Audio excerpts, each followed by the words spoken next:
Fala galera, tudo bem com vocês? Sejam muito bem-vindos ao segundo episódio do nosso podcast Dupla Ação.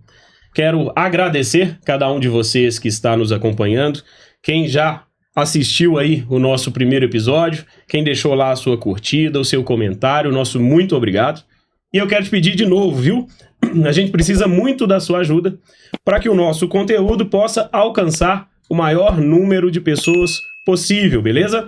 O intuito do nosso podcast é trazer para vocês informação séria, informação técnica, informação de qualidade, sem achismo, sem firula, e que seja também uma porta de entrada aí, né, para quem está chegando nesse universo do esporte e da defesa. Meu nome é Humberto Costa e tô aqui com meu amigo Ricardo. Fala aí, Ricardo. Fala, pessoal. Aqui é o Ricardo, estamos aqui com meu amigo Humberto. E como ele falou, né, o podcast, além disso, e eu também acho, né, Humberto, que é uma forma da gente entregar até para o iniciante, não só falando de uma maneira tão técnica, mas até uma forma um pouco mais fácil das pessoas conseguirem entrar no mundo do tiro e entender aqueles assuntos que são tão mistificados de uma forma mais fácil. É isso aí. A gente percebe uma deficiência muito grande, né? As pessoas que estão chegando, que têm interesse no esporte do tiro, têm interesse em adquirir um equipamento para defesa, ficam meio perdidas, né? Exatamente. Às vezes não encontram informação de qualidade, não encontram informação séria e não sabem como começar, né? Às vezes acham aí coisa feita por muita inteligência artificial hoje em dia, que é um assunto que a gente vai falar hoje. Perfeito. Muita coisa feita por inteligência artificial sem informações precisas, muitas coisas que tiram da cabeça sem ideia do que estão falando. E às vezes até por acharem que a informação é muito difícil, acabam não procurando a verdade e ficam contentes ali com o que acham na internet. Então é esse o nosso objetivo, ser para vocês essa porta de entrada aí, mas também você que já faz parte desse universo há mais tempo, é muito bem-vindo e espero que vocês gostem aí do nosso conteúdo. Temos hoje um convidado muito especial, né, Ricardo? Muito especial. Acho que é um dos maiores especialistas que a gente tem hoje, provavelmente no Brasil, sobre o assunto. É isso aí. Então nós vamos tratar aí de alguns assuntos técnicos também, né? Vamos falar de balística, vamos falar de alguns assuntos interessantes e quero apresentar para vocês aí o nosso convidado. Fala aí, professor João Bosco. Fala, meu irmão. Fala, galera. Graça e paz, glorificado, exaltado seja nosso Senhor e Salvador Jesus Cristo. Amém. É um prazer estar com vocês aqui pra gente poder contar umas histórias, né? E desmistificar muita coisa. O meu objetivo ao longo da minha jornada é trazer conhecimento de verdade, né? Trazer conhecimento sólido, com embasamento técnico, embasamento científico. E eu agradeço a vocês por essa oportunidade de vir aqui e poder falar, né? Ter contato com o público para a gente poder discutir, né? Falar, trocar ideia e trazer um conhecimento sólido mesmo para o pessoal. Isso aí. João, queremos agradecer pela sua disponibilidade, ter vindo aqui. Muitíssimo obrigado. A gente sabe que a sua agenda é corrida.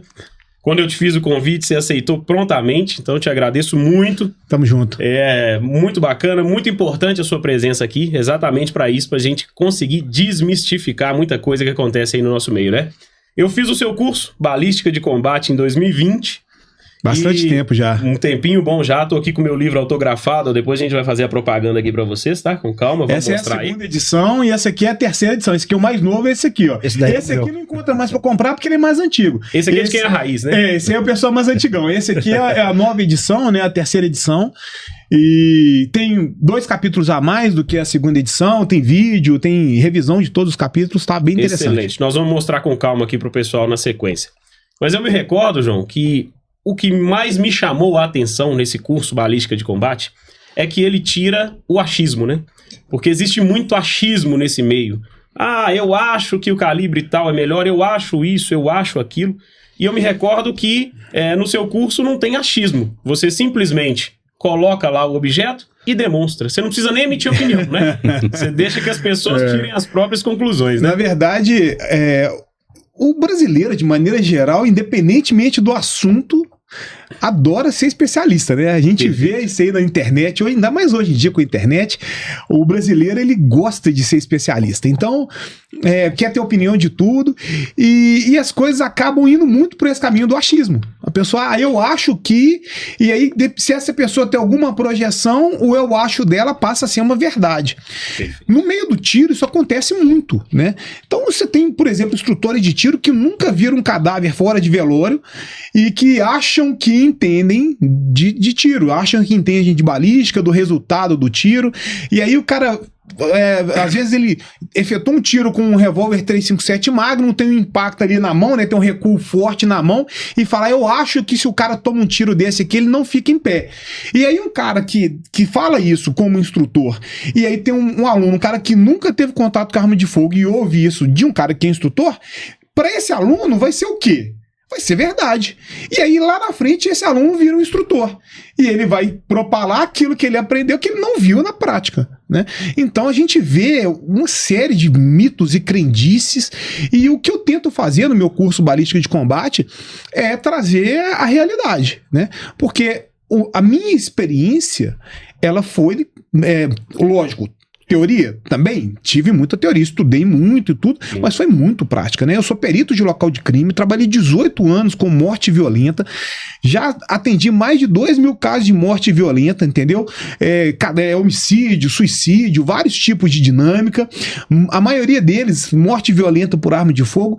Uma informação importante, eu nunca tive reclamação de cliente, beleza? Então, a clientela 100% satisfeita. 100% satisfeita. Então eu já vi muita coisa. E o que eu vi na prática é muito diferente daquilo que as pessoas acreditam, né? A pessoa fala assim, se toma um tiro de, sei lá, de 40, o cara não fica em pé. Meu irmão, eu já atendi caso demais. Eu tenho um caso aqui no livro. Tem até uma foto aqui no livro. Nesse aqui, a página 16, abre até para mostrar pro pessoal. Um cara, um chassizinho de grilo, né? Um cara cracudo, foi assaltar um sargento nosso da PM com uma arma de mentira, né? Com um simulacro. O sargento tava com uma arma de verdade, arrancou a arma, apontou pro sargento e falou, é um assalto. O sargento foi e falou, minha arma é de verdade, arrancou e deu um tiro no cara. O projétil entrou no antebraço, saiu no antebraço, entrou no peito, saiu nas costas, varou o cara todo. Qual que vocês acham que era o calibre? O que o pessoal fala, né? Dúvida, é o 9, por quê? Porque o 9 corta mais e tal. Mentira, calibre .40. .40 mentiu. Essa atravessou o cara todo, né? Atravessou o cara todo, o contrário do que o pessoal fala, né? Sim. Que fala que o 40 é mais impacto. Qual foi o resultado disso? O cara correu 3 quarteirões. 3 quarteirões? O cara correu 3 quarteirões com um tiro que atravessou ele todo. Atingiu os 2 lados do pulmão e atingiu o coração. O cara correu 3 quarteirões, caiu morto depois de correr isso. Atingiu o coração, né? Ainda? Atingiu o coração. O cara correu 3 quarteirões e caiu morto. Mas correu 3 quarteirões. Ao contrário do que as pessoas falam, o cara toma um tiro de 40 e cai na hora. Não. Então, como eu vi isso acontecer muito na prática, né? Esse tipo de coisa acontecer contrariando o senso comum que as pessoas acham, eu acabei falando assim, gente, eu preciso trazer essa experiência, né? E aí eu através de uma série de dinâmicas no curso de balística de combate, eu tento mostrar, né? E derrubar esses mitos. O mito do impacto de tiro, o mito o 9 corta mais, o 40 é mais impacto, o mito das munições expansivas e por aí vai. E lá no curso eu faço uma série de ensaios e é importante destacar o seguinte, a gente vê muito teste balístico na internet. Sim. E se você não sabe o que você está procurando, qualquer resultado te satisfaz. Então, os testes que eu tento fazer, eu tenho todo o embasamento científico, eu tenho todo um fundamento científico para poder ter um objetivo pedagógico nele. Eu padronizo para poder fazer um teste em que a gente consiga extrair a informação confiável dele. Porque você efetua um teste só porque, vou dar um tiro em um monte de panela para ver o que acontece. Cara, não vale de nada isso, né? Você vai ter de prática nisso aí, entendeu? Então eu tento trazer, mostrar pro pessoal, olha, eu tô fazendo esse teste aqui por causa disso, e aí o resultado que a gente espera é isso aqui, vamos interpretar os resultados. Então eu sempre deixo, igual você falou, né? A pessoa tirar a conclusão dela inicialmente, mas depois eu sempre conduzo, porque não adianta também eu simplesmente fazer o teste e falar, tire suas próprias conclusões, porque não, né? Ainda mais no meu trabalho como perito, o meu trabalho como perito não é só chegar lá e apontar os elementos de prova, eu tenho que fazer toda a conexão entre eles. Então no curso eu faço mais ou menos a mesma coisa. Eu vejo muito hoje na internet isso que você falou, do cara que dá tiro em panela e tudo, que na verdade não é pra ter um elemento técnico, é pra gerar conteúdo, né? Lúdico. E acaba que você gera um conteúdo falacioso, que as pessoas que estão assistindo, que tem pouco conhecimento técnico, vão ver aquilo e vão interpretar de uma forma completamente equivocada da realidade. Exatamente. E é engraçado, cara, que muitas vezes eu entro nessas postagens e eu pondero, eu critico só, esse aí não tem fundamento, isso aí tá errado e tal. Aí vem um monte de gente falar, ah, você que é um especialista, né? Você que então ensina pra gente e tal. No meu perfil tá cheio de teste, eu tentando ensinar, tentando mostrar, e sim, infelizmente, eu tenho que falar, eu sou especialista nisso. É uma coisa que eu estudei, que eu estudo balística a minha vida inteira, física a minha vida inteira. Então, se isso não me torna especialista, eu queria saber o que eu tenho que ser, então, para ser especialista, né? Sim, com certeza. Você tocou num ponto extremamente interessante, que é essa questão das pessoas quererem opinar em algo que elas não fazem a mínima ideia, né? Normal, isso toda hora acontece. Isso vai acontecer, e uma coisa que eu já observei, as pessoas que não entendem de um determinado assunto têm raiva de quem estuda. Por quê? Porque quem estuda vai contra aquilo que ela acredita, né? Vai contra aquilo que ela acha que é o correto.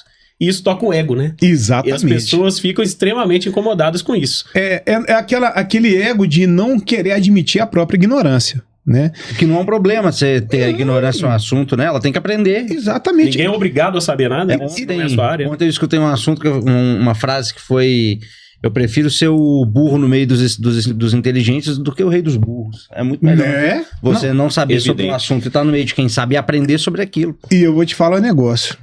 Quanto mais eu estudo, mais eu vejo que eu tenho que aprender. Justamente. Eu também tenho essa impressão.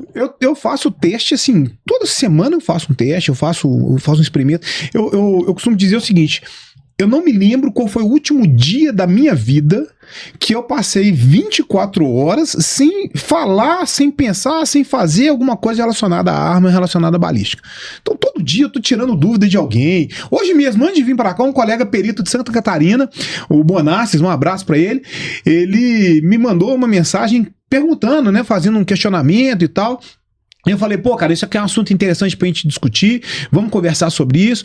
Então, assim, toda hora eu tô tirando a dúvida de alguém do Brasil inteiro, eu tô fazendo algum teste. Ontem mesmo eu fiz teste balístico, anteontem eu fiz teste balístico. Então, toda hora eu tô lendo alguma coisa, tô estudando, tô preparando aula, e eu vejo a quantidade de coisas que eu ainda não sei, que ainda tem que aprender, cara. Né? E aí o cara chega lá, vê um teste, vê um episódio de alguma coisa e fala, não, agora eu sei tudo. E que acha que pode chegar... E quer propagar esse conhecimento. Esse é o problema. Exatamente. Eu fui também seu aluno na pós-graduação da Católica, né? 2022, salvo engano. Acho que foi, 2022. E eu tive exatamente essa sensação assistindo às aulas. A gente às vezes acha que sabe muita coisa, né? E aí quando você tem contato com um conhecimento de outro nível, você percebe, não, cara, ainda tem muita coisa para aprender. E a gente vai adquirindo sabedoria com o tempo, né? Você vai percebendo que você precisa, de fato, se atualizar, estudar todos os dias.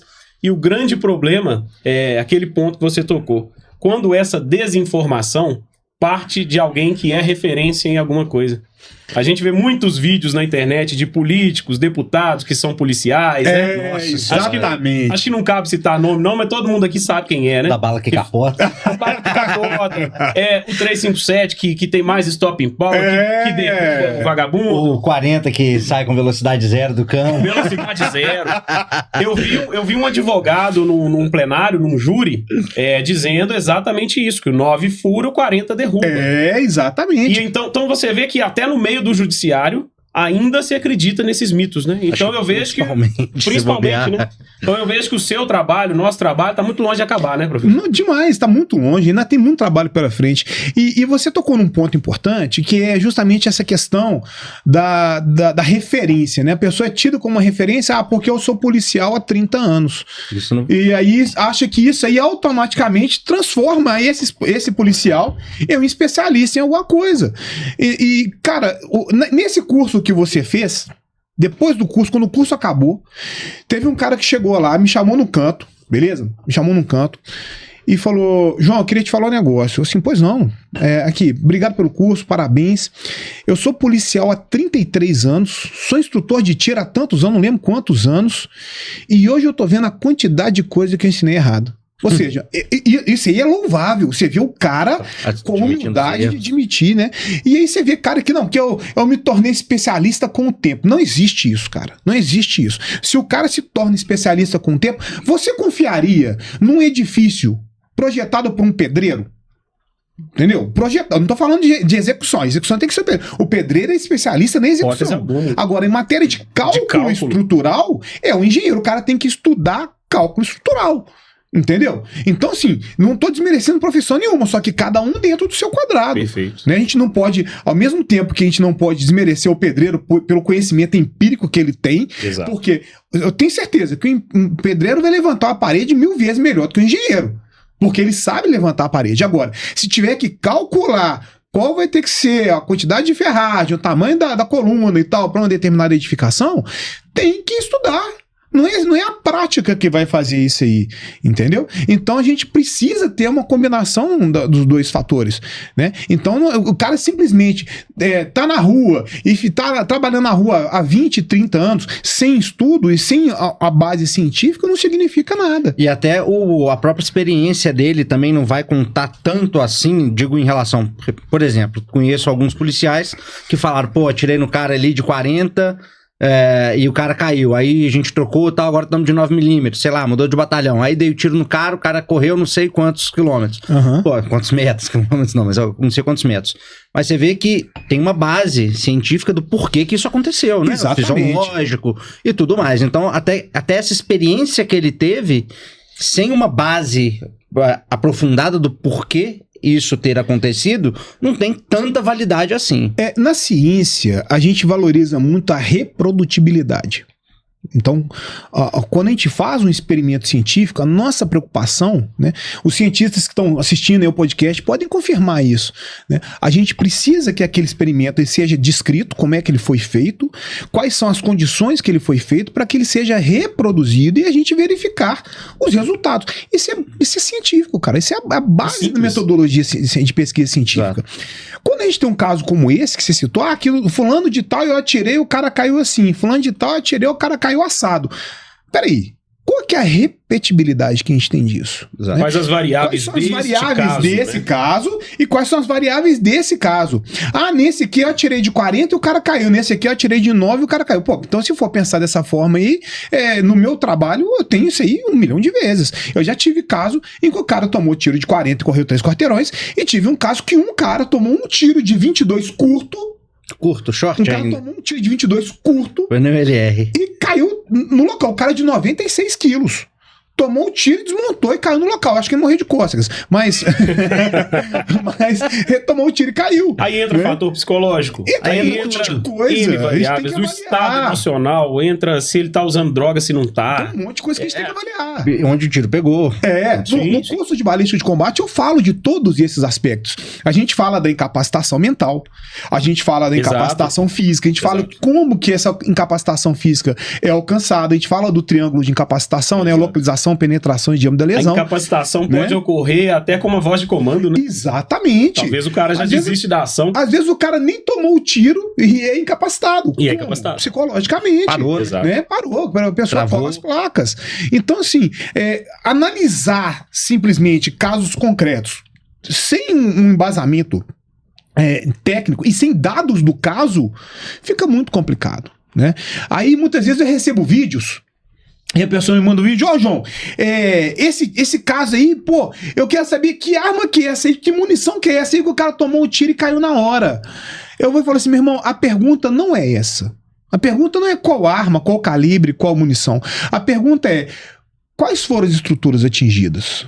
Qual foi o mecanismo de incapacitação? Foi incapacitação física? Foi incapacitação mental? Foi incapacitação física imediata? Aquela que o projétil atinge uma estrutura neurológica importante, como o sistema nervoso central, né, o cerebelo, ponte, a medula cervical alta? Não, foi incapacitação tardia, que ocorre por grande perda de sangue. Ou seja, a gente tem que analisar um grande conjunto de variáveis para a gente chegar no diagnóstico.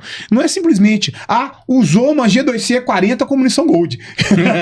Imagina se você responde a essa pergunta e começa a propagar isso. As pessoas vão acreditar que existe um calibre e uma arma e um tamanho de cano mágico.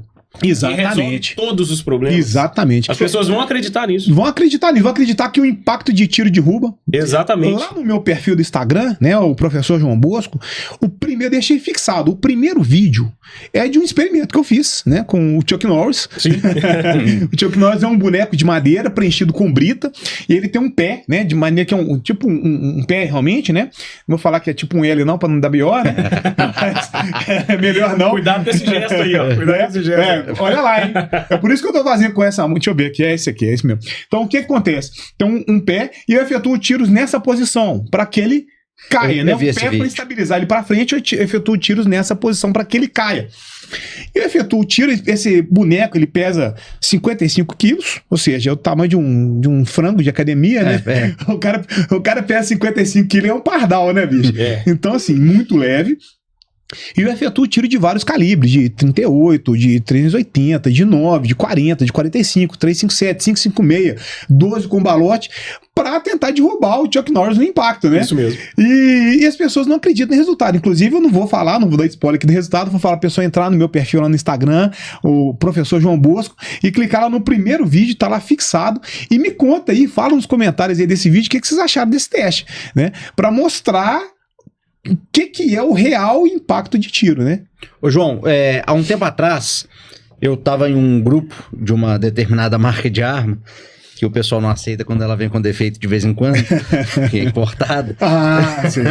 E aí, tava tendo uma discussão sobre precisão dos disparos em relação a tamanho de cano. E eu, na minha ignorância, discuti com uma pessoa que falou o seguinte, que independente do tamanho, tô falando de pistola, tá? Arma curta num tiro pra arma curta, até 15 metros ali. Que ele falou que a precisão do disparo não teria a ver com o tamanho do cano, e sim com a distância entre o jogo de mira, e que um aparelho óptico eliminaria isso. Então, independente do tamanho de cano de uma arma curta, um tiro de 10 a 15 metros, com o aparelho óptico, teria a mesma precisão. Que queria que você falasse um pouco sobre isso, porque eu acho que isso é um mito que as pessoas têm e acho que é interessante. Bom, vamos entender como é que isso funciona, tá? Para isso a gente vai lembrar um pouquinho, vamos para a teoria? Vamos ser cabeçudão? Bora. Vamos falar do teorema de Thales, né, na matemática. Sim. Então eu tenho aqui um triângulo, se eu tenho um triângulo aqui, ó, tem um triângulo aqui, vamos colocar dessa forma aqui, tá? Então quanto menor é a distância desse vértice, menor vai ser essa altura. Então se eu tô aqui, por exemplo, eu tenho aqui esse triângulo aqui, né? Se eu tô nesse ponto aqui, eu tenho essa altura. Se eu tô nesse ponto, eu tenho essa altura. Tá? Então o que significa isso? Se eu tenho uma arma com um cano mais curto, qualquer variação que eu tiver, considerando aparelho de alça e massa, qualquer variação que eu tiver nessa distância, se o cano é mais curto, com uma variação pequena, lá na frente ela faz uma diferença maior. Com um cano mais comprido, eu preciso ter uma variação muito maior aqui no cano, para lá na frente eu ter aquela mesma distância. Então, quando a gente está falando de mira aberta, faz sentido, tá? É claro, a gente está falando de precisão numa situação de um tiro visado e tudo. Isso. O comprimento de cano faz diferença sim, tá? O comprimento de cano, quando a gente tem esse aparelho de alça e massa, faz diferença. Só que quando a gente vai para a situação de tiro de combate, é uma diferença assim que vai ser absurda? Não. A gente consegue ter um bom agrupamento com armas com canos mais curtos ou mais longos nessa distância de combate que a gente tem, que 15 metros, meu irmão, é muito grande. Se a gente for pegar a estatística, é 5 metros. Os combates são feitos a 5, 6 metros no máximo. 6 metros, sim. Tem a estatística de combate americana, que é o LEOCA, né, o Law Enforcement Officers Killed and Assaulted. É uma estatística de combate de policiais americanos. Ah, João, não dá para importar essa estatística para cá. Tá, concordo, porque não é a mesma realidade de um civil brasileiro. Claro que não. Mas não deixa de ser uma estatística de combate, porque aqui no Brasil a gente não tem isso, né? E lá mostra que 66% dos combates são travados em distância de até 6 metros. Isso aí. 66% dos combates. Então é muito próximo. Então o que acontece? Para essa distância de 6 metros não vai fazer realmente muita diferença. Quando a gente quer um tiro um pouco mais preciso, a gente tem condições de abrigar, de fazer avisada, o comprimento de cano vai fazer essa diferença. A gente vai conseguir um tiro mais preciso por causa dessa distância de alça e massa. Então, mas aí a diferença, o que eu tô querendo dizer é o seguinte, a questão não é o tamanho do cano, é a distância de alça e massa. Exatamente. Se você estende a alça e massa além do cano, vamos supor, você sim. elimina a questão do cano. Elimina a questão do cano. Sim, só que a gente não consegue fazer isso. Não.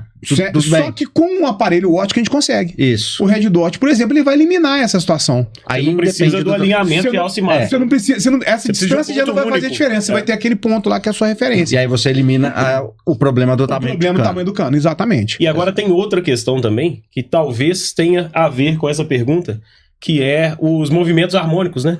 Do cano.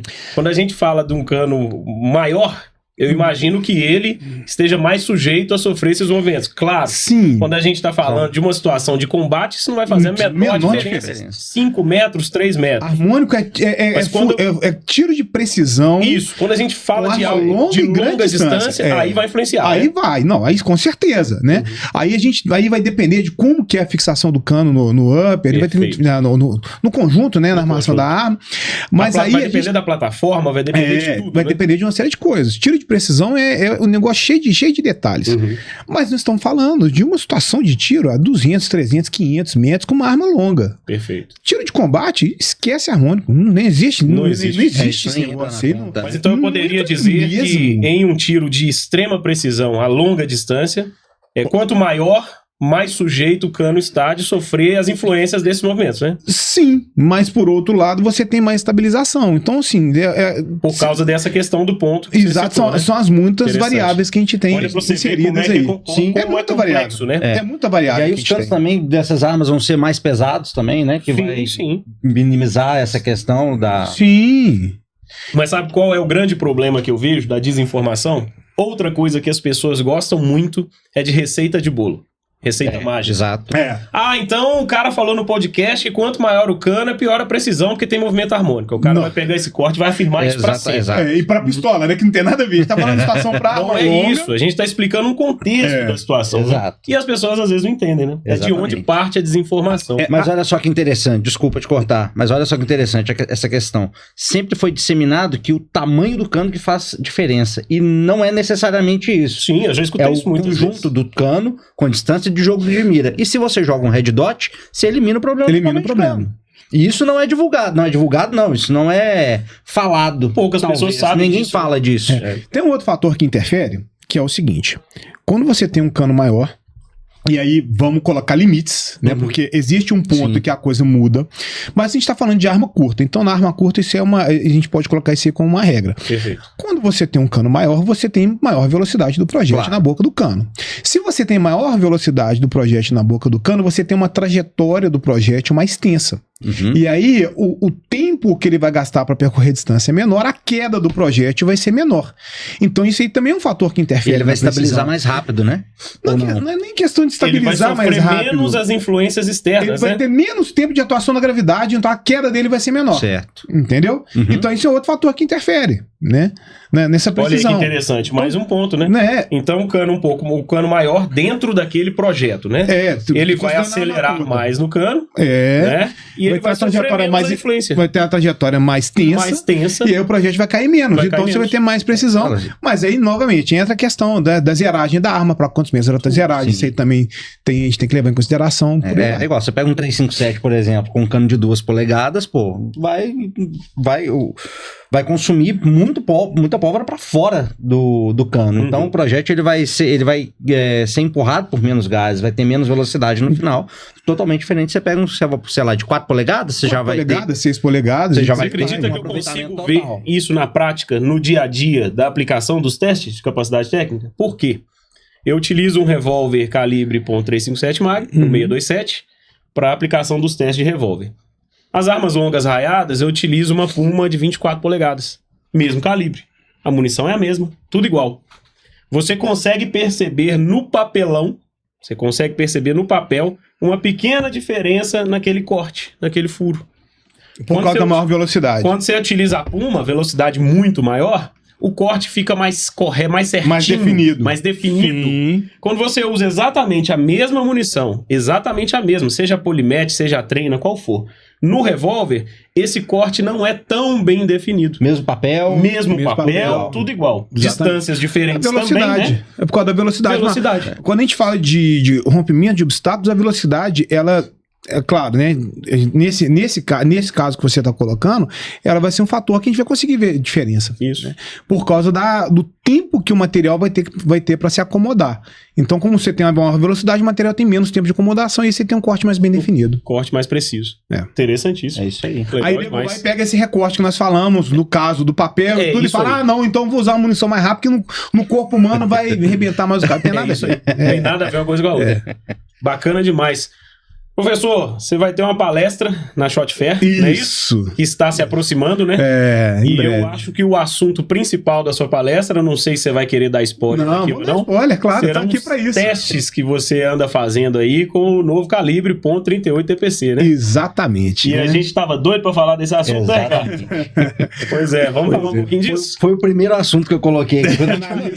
Exatamente, foi isso mesmo. Pois é, eu tive, cara, eu tenho um carinho tremendo pelo pessoal do Shot Fair. Eu sou muito grato a eles, ao Mauro, a Elisete, eu sou fã deles.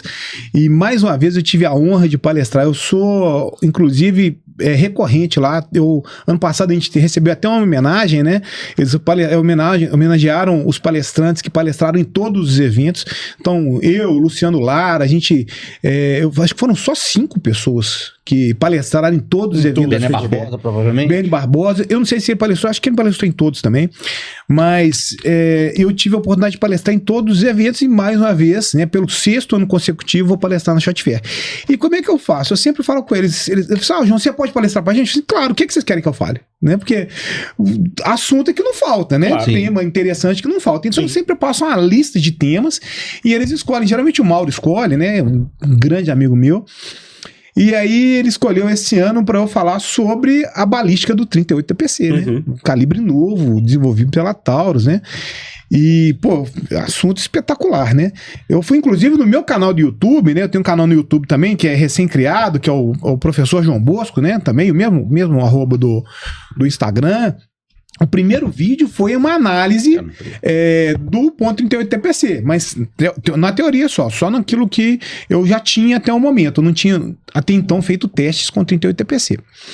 E aí, para esse evento da Shot Fair, eu falei assim, não, agora eu vou testar e ver o que acontece. Mas vou testar de verdade. Não vou usar argila, não vou usar plastilina, não vou usar tijolo, né, bloco de concreto, igual a panela, igual a gente vê o pessoal fazendo, né, televisão, iPhone, já vi tudo sem imaginar, né? Eu vou usar aquilo que tem que ser usado, que é a gelatina balística, né, que é aquilo que a FBI, que é a nossa referência em matéria de teste balístico, usa, e eu fiz os testes usando um bloco de gelatina balística, né? E eu resolvi comparar o .38 TPC com o 9mm Luger, né? Por quê? Porque o .38 TPC é a alternativa criada pela Taurus ao 9mm Luger em virtude da restrição, né? Do retorno à restrição do 9 Luger por causa daquela questão da energia, né? Ele tem energia um pouco menor do que o 9, mas usa projéteis idênticos, é o mesmo projétil.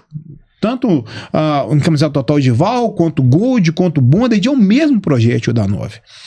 E eu falei, cara, eu vou fazer esses testes para poder falar lá na feira com propriedade. Não, eu testei e o resultado foi esse. Sem achismo, né? Sem achismo, como tem que ser. Eu recebo muita gente que está iniciando e como eu aplico os testes de capacidade técnica, muita gente que está tirando CR, está começando agora. A pergunta que eu mais escuto, instrutor, qual calibre você me recomenda comprar? Demais. E quem está chegando é um pouco pequeno, né? Não tem muitas opções dos calibres permitidos. Ele vai ter que escolher o calibre de pistola .380 CP, .38 TPC. Não tem muita opção. Então, assistindo esse vídeo aqui agora, escutando aí a explicação do professor, a gente vai tirar essa dúvida da galera. Eu não vou dar spoiler total agora, não vou falar o resultado agora, né? Mas é boa. Comparado com o 380, acho que você já pode falar. Não, comparado com o 380 é óbvio que o .38 TPC tem uma balística superior, mas é que nem eu falo, não é só desempenho balístico, né, a gente tem que falar de outras variáveis. Perfeito. Mas inclusive, eu vou divulgar no meu canal, né, no YouTube, os 3 vídeos. Eu fiz 3 testes com o .38 TPC versus o 9. Eu fiz um teste usando o mesmo bloco e a mesma arma, ou seja, para a única variável ser a munição, com a munição encamisada total ogival de 124 grains. Depois eu fiz o mesmo teste usando o mesmo bloco, né, outro bloco, obviamente, né, e a mesma arma, tá? Os dois. Só para esclarecer, quando você diz bloco, você tá falando do bloco da gelatina balística. Gelatina balística, sem dúvida. É o padrão, né? Aí eu fiz um outro teste com a munição Bonder de 124 grains, tanto na 9 quanto no 38 TPC. E eu fiz um outro teste com a munição Gold, tanto na 9 quanto no 38 TPC. Né? E aí comparando os resultados e mostrando o desempenho balístico do .38 TPC, e eu acho que o pessoal vai gostar de ver os resultados, sabe? Legal. Resultados ficaram bem interessantes, e eu vou gravar um 4º vídeo, assim, eu não gravei ainda, em breve, assim, depois da Shotfair eu já vou divulgar os vídeos no meu canal. Eu vou fazer um 4º vídeo com o veredito, né, analisando todos os resultados dos 3 testes, que vai ser aquilo que eu vou apresentar na Shotfair, né, que falando sobre qual que é a minha conclusão acerca do calibre .38 TPC. Eu já tive algumas impressões preliminares, igual eu comentei nesse primeiro vídeo do meu canal. Quem for entrar no meu canal vai ver lá, pode ir lá nos vídeos mais antigos, no primeiro vídeo, em que eu falo muita coisa do .38 TPC. Legal. E uma ponderação importante é que eu analisei do ponto de vista do desempenho balístico, mas não é a única variável que a gente tem que analisar quando a gente vai comprar uma arma. Inclusive, acho que no meu canal até tem um vídeo falando sobre isso, né? Que quando a gente vai comprar uma arma, não é só desempenho balístico que a gente tem que analisar, a gente tem que analisar uma série de variáveis. E aí eu comento lá sobre essas variáveis. Interessantíssimo. Uma coisa que sobre o 38 TPC, que eu acho que as pessoas criticam de uma maneira errada, que muita gente fala que a Taurus criou para dominar mercado e não sei o quê. Mas assim, eu acho que é uma crítica muito rasa, porque quando a gente pega isso ao longo da história de legislação em outros países, isso sempre aconteceu, né? Sem dúvida. A gente pega o 9x21, por exemplo, que foi criado na Itália por uma grande fabricante, pela mais antiga fabricante, que foi criada por isso, porque o 9x19 até pouco tempo, não sei, 2, 3 anos atrás no máximo, era proibido na Itália. Então, vamos lá, né? criaram o 9x21 para isso. E vamos lá, acho que as pessoas confundem muito o seguinte: a Taurus é uma empresa igual a qualquer outra, né? Ela tem um CEO, tem investidores, e a empresa visa o quê? Qualquer empresa visa lucro. Se eu tenho uma empresa e aparece uma legislação que me proíbe vender o meu produto, eu vou me adequar. O que eu vou fazer? Eu vou pensar numa forma de adequar o meu produto à legislação e continuar vendendo o meu produto. O que tem de errado nisso? Mas é porque as pessoas amam criticar só por criticar, né? Exatamente. O problema é que o pessoal quer que uma empresa, né, que tem um objetivo capital, né, faça filantropia. Isso. Não é o caso, entendeu? Então, assim, o objetivo da Taurus é dominar o mercado. É óbvio! O objetivo de qualquer empresa é lucrar o máximo possível. Então, assim, aí não vejo problema nenhum nisso. Ah, mas ela faz lobby com o governo e tal. Assim, meu irmão, isso aí acontece em qualquer área. O que eu não consigo entender é o seguinte, tá? Ah, porque a restrição do calibre fez com que a Taurus criasse um novo calibre .38 TPC. Peraí, me explica o negócio. Você é armamentista e está reclamando que a gente tem mais uma opção de calibre de armas no mercado? Exato. Acabei de citar aqui, o iniciante só tem 380, tá, então. Por que você está reclamando? É verdade. Cara, eu sou armamentista, eu gosto de arma. Meu filho uma vez perguntou: pai, essa arma aqui você queria ter? Assim, sim, filho. Essa arma aqui você queria ter? Sim, filho. Essa aqui você queria ter? Filho, papai queria ter todas as armas. Simples, entendeu? Então, quanto mais arma pra mim, melhor. Eu não vou reclamar: ah, mas agora o João divulgou o vídeo do 38 TPC, o governo resolveu restringir o 38 TPC também, a Taurus criou o 35 não sei de que. Beleza, eu vou achar ótimo, cara. Eu vou ver mais uma opção de arma. É mais um. Eu vou achar uma bosta, porque restringir, porque eu não vejo esse calibre, sentido nenhum em restringir calibre. Mas, por outro lado, eu vou achar bom que tem mais uma opção. Exatamente. Né? Querendo ou não, a gente está movimentando o mercado. Então, eu não vejo... O pessoal é muito apaixonado com as coisas, né? Não, eu não vou comprar o 38 TPC porque ele foi criado por causa desse governo assim, se assado. Meu irmão, deixa eu te falar um negócio. Você vai deixar de usar um calibre bom, um excelente calibre, por picuinha com o governo? Por ego? Por ego? Não vê sentido. Sabe? Concordo.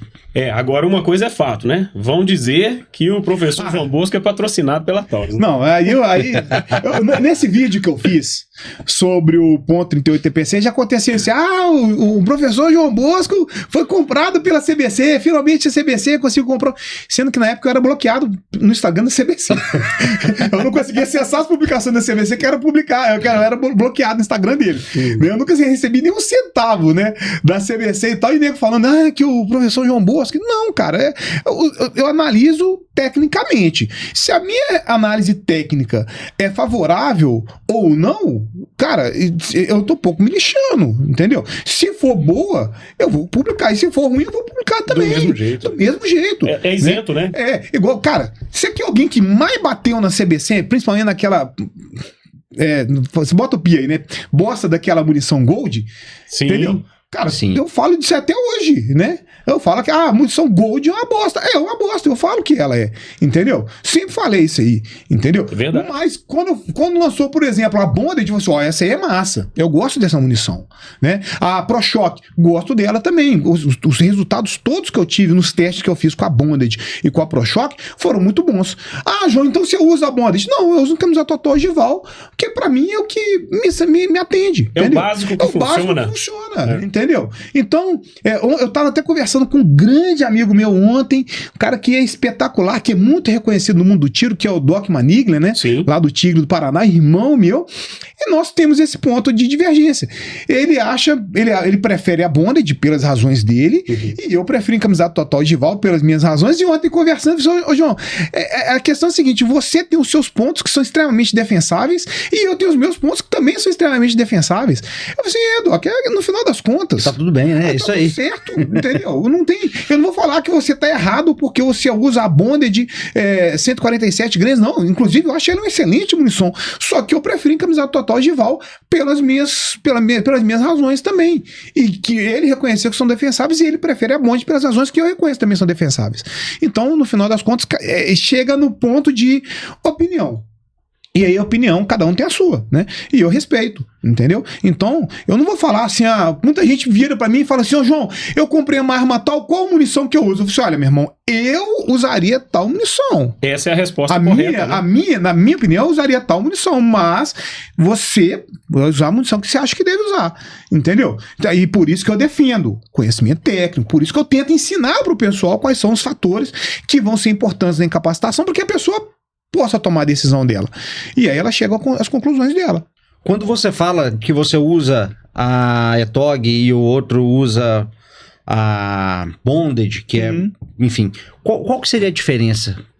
Digo na prática, né? Acho que tem a ver com a qualidade da expansão, né? Não, na verdade é o seguinte, tem a ver com a expansão. Tem a ver com a expansão.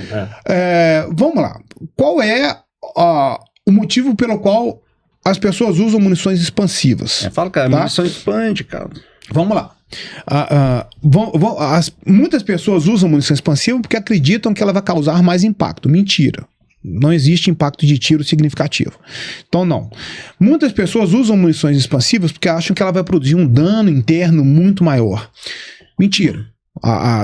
Ela não estraçalha a pessoa por dentro, como se fala, tá? Quando a gente está tratando calibre de baixa velocidade. Agora, muitas pessoas que aí entram, por exemplo, a opinião do Doc. Por que o Doc usa a munição expansiva? Porque, embora o dano produzido por ela não seja muito maior, o dano produzido pela munição expansiva ele vai ser um dano semelhante ao quanto que a munição expande. Então, por exemplo, um projétil 9mm Luger, ele vai expandir e vai ganhar aí o quê? Meio centímetro, né? 5, 6 milímetros, 7 milímetros, às vezes chegar até 18 milímetros, dependendo, é difícil, mas pode acontecer de chegar ao dobro do diâmetro. Eu não acho isso um ganho significativo, o Doc acha.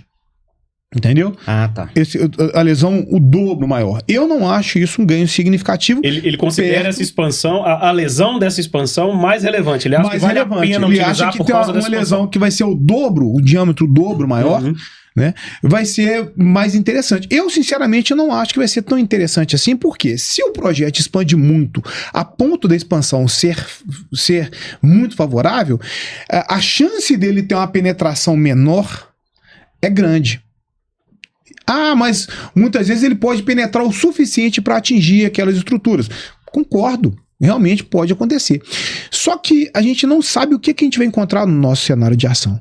Um argumento que ele usou comigo ontem é o seguinte: ah, mas essas munições, né? Você pega a Federal FBI. A Hydra-Shock Deep, por exemplo, você tem a Gold Dot 2, você tem várias munições, a AGST, várias munições importadas muito boas, ou mesmo as nacionais, as Bonded, por aí vai, né? Elas fizeram os testes do FBI e ela passou bem as barreiras intermediárias, porque o teste prevê as barreiras intermediárias, e eu concordo. Realmente, no teste do FBI você tem barreira intermediária de roupa pesada, você tem barreira intermediária de vidro, você tem barreira intermediária de madeira, e elas vão bem nessas barreiras intermediárias. Só que eu não sei o que é que eu vou encontrar no meu cenário de ação. Eu não sei quais vão ser as barreiras intermediárias que eu vou encontrar. Eu não sei se eu vou encontrar vidro e roupa pesada e osso. Então o que eu, João Bosco, privilegio? Garantir o máximo possível de penetração. Beleza? Não vai ter o mesmo diâmetro de lesão. Não vai ter o mesmo diâmetro de lesão, mas eu quero garantir penetração. Eu quero, independente do que vai acontecer, igual eu costumo brincar, né? O problema das munições é o mesmo problema do casamento, é falta de penetração, né? Entendeu? Isso aí é aprendizado pra vida, inclusive, tá? Sabedoria pura, hein? Sabedoria pra vida, entendeu? Sabedoria aqui não é só balística, aqui é vida, é casamento, é tudo, entendeu? Então o problema das munições é o mesmo problema do casamento, falta de penetração. E quando você tem a munição expansiva, você corre o risco de ter essa perda de penetração. Então, eu prefiro munição encamisada total ogival, porque eu quero garantir o máximo possível de penetração. O Doc prefere a Bonded porque ele acha vantajosa essa expansão do projétil. E aí, quem que tá certo? Os dois. Né? Não tem um errado. Não tem um errado nessa história. Ele tem os motivos certos pelos quais ele prefere a munição expansiva. Errado é definir o motivo errado. Errado é o cara falar, não, eu uso munição expansiva porque eu quero dar um tiro e o cara cair na hora com o impacto. Sim. Isso aí tá errado. Agora, nessa argumentação dele, com o conhecimento técnico que ele apresenta, eu acho totalmente plausível essa opção dele. Então, cada um vai nas suas convicções, né? Eu aprendi com minha mãe, é melhor sobrar do que faltar, entendeu? Sim. Então, eu prefiro garantir penetração, que é o segundo fator mais importante na incapacitação. O primeiro é a localização, é onde você acerta o tiro, do que contar com uma eventual expansão. E tem um outro fator. Quando a gente vai escolher uma munição, a gente tem que pensar em várias coisas, inclusive no custo. Né? Exato. E, inclusive, que isso vai se refletir na qualidade do treinamento e a série de coisas. Então eu acho que não vale a pena a gente investir o dobro, às vezes o triplo, numa munição que vai performar, vai performar um pouco melhor no ponto de vista de desempenho balístico, vai, se ela penetrar. Então, eu prefiro eliminar essas variáveis. Exatamente. Eu prefiro não contar com isso. Falar assim, eu quero uma munição que vai penetrar o máximo possível. Entendeu? E quando você fala de desvio em relação aos anteparos, de uma munição ponta oca e uma ogival, por exemplo? Atirar contra um para-brisa? Cara, alguma coisa do tipo? A gente não dá pra quantificar isso aí, porque quando a gente fala de anteparo, de para-brisa e por aí vai, aí é um outro conjunto de variáveis que a gente tem. A questão é um tiro que a gente atira pelo para-brisa, por exemplo, a gente não pode confiar nele. Seja munição ogival, seja munição expansiva. Então o negócio é ser saturar. Vai acontecer e você não consegue quantificar antes. Não tem. Né? É muita coisa pra você preocupar além do desvio. Então o negócio é se saturar o vidro de tiro pra quebrar aquela resistência e se começar a acertar os tiros se a pessoa ficar parada. Coisa que ela também não vai fazer. Então o negócio é efetuar uns tiros pro cara vazar e você ter tempo de desembarcar do carro e aí sim combater. Então essa questão do desvio pra mim não é uma preocupação.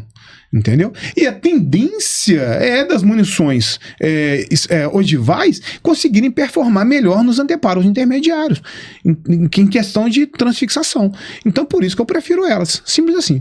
Agora, ainda falando dessa questão de expansão, de projeto expansivo, outra preocupação que as pessoas têm que eu já ouvi falar a respeito. Você já até sabe o que eu vou falar, né? Você vai falar. Eu utilizo munição expansiva porque se eu efetuar um disparo, eu não quero atingir quem está atrás. Exatamente. Essa é, na sua opinião, uma preocupação que faz sentido? Explica aí, pessoal. Adoro essa preocupação. Adoro eu essa já escutei muito isso. Sabe por quê? Eu já escutei, inclusive, pessoas dizendo que a utilização de uma munição ogival encamisada total é uma irresponsabilidade. É uma irresponsabilidade, porque você vai atingir terceiros e etc. Quero saber o que você fala a respeito disso aí pra gente. Assim, eu tenho um outro vídeo no canal, vou fazer propaganda no canal porque pode fazer. Tá claro, assunto, né? Mas eu tenho um outro vídeo no canal que eu falo do efeito Hollywood. Que é as pessoas, né, acharem que o combate na vida real é igual em Hollywood. E quando a pessoa fala comigo que ela tem essa preocupação do dano colateral, né, da transfixação, né, a pessoa tá assistindo muito filme, ela tá achando que no confronto ela vai acertar tudo quanto é tiro. Entendeu? Exato.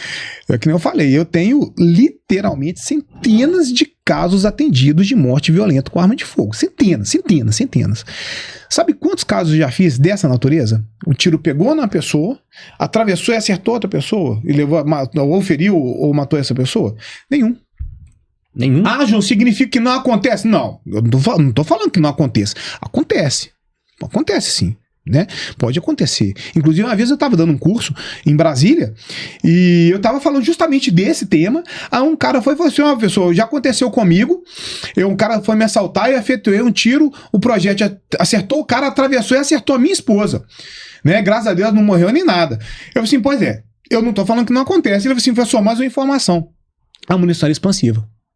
Entendeu? Ou seja, acontece, cara. Balística do caos. Balística do caos, né? É impossível prever o resultado, né? É impossível se prever o resultado. Agora, estatisticamente, o número é muito baixo. Até porque no confronto, a estatística de combate, mais uma vez, a estatística de combate americana, ela mostra que o policial americano, que é um policial que treina muito mais que a gente, que atira muito mais que a gente, tudo, que na formação dá muito mais tiro que a gente, ele erra mais de 80% dos tiros em combate.